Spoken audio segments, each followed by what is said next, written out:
Hello everybody there in YouTube land, and welcome to episode 12 of Lancing with Myself, where we talk about being a creative and freelancing when you're low on spoons, low on cash, and in my case, very low on mental health this week. I'm going to show you something now. This is Tilly. She is a Great Dane. Great Danes were bred to be guard dogs, and it's particularly sensitive guard dogs that would sleep in their master's chambers. We built them to be what we would call in psychological terms hypervigilant. That means Tilly is always on the alert.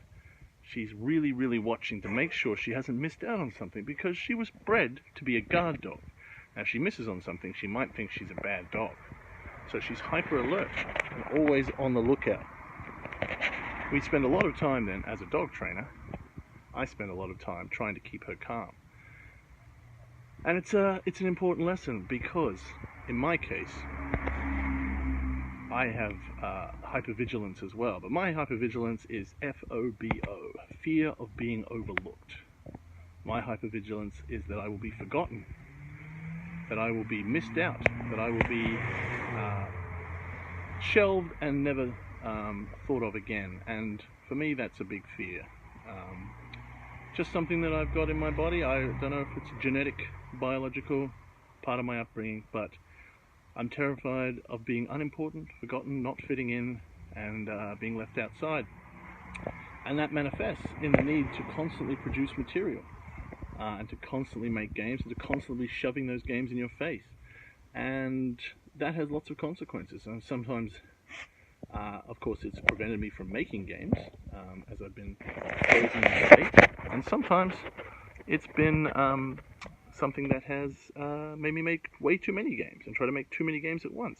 And I have a lot of games coming out at the moment because I've had a few close windows where things have been able to be happening, and I didn't say no enough. And we're going to be able to get some of those games out. And don't get me wrong, Relics is coming and Relics is on track.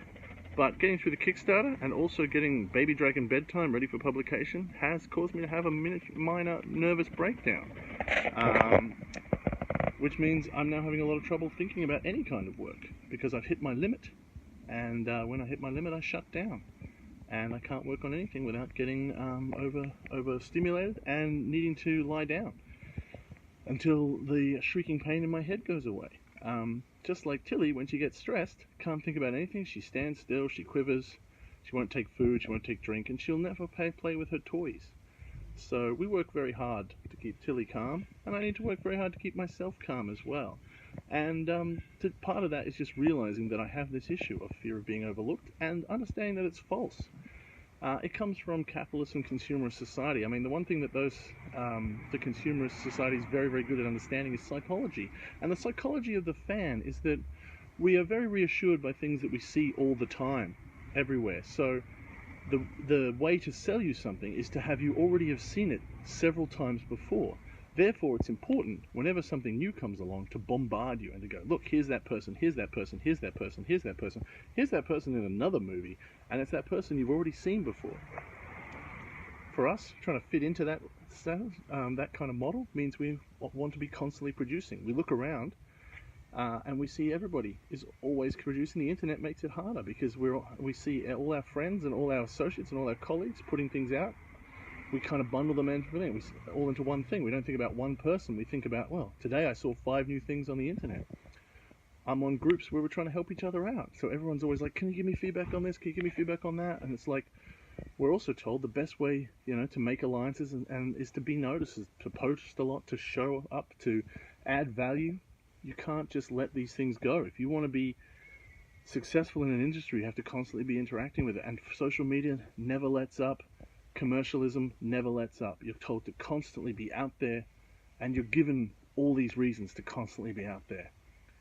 And it's gonna kill you if you're not careful. If you're someone like me and you have fear of being overlooked, if you're driven by dark demons to be famous and successful, then you will force yourself to keep going well beyond your mental health limits.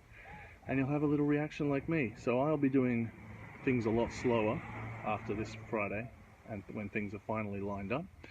And I'm going to be thinking about how much I can scale back, because I don't want to burn out. I don't want to be like this. And I want to look after myself just like I look after little Tilly here. Okay? She's such a good girl, and she's doing very well because we take time out.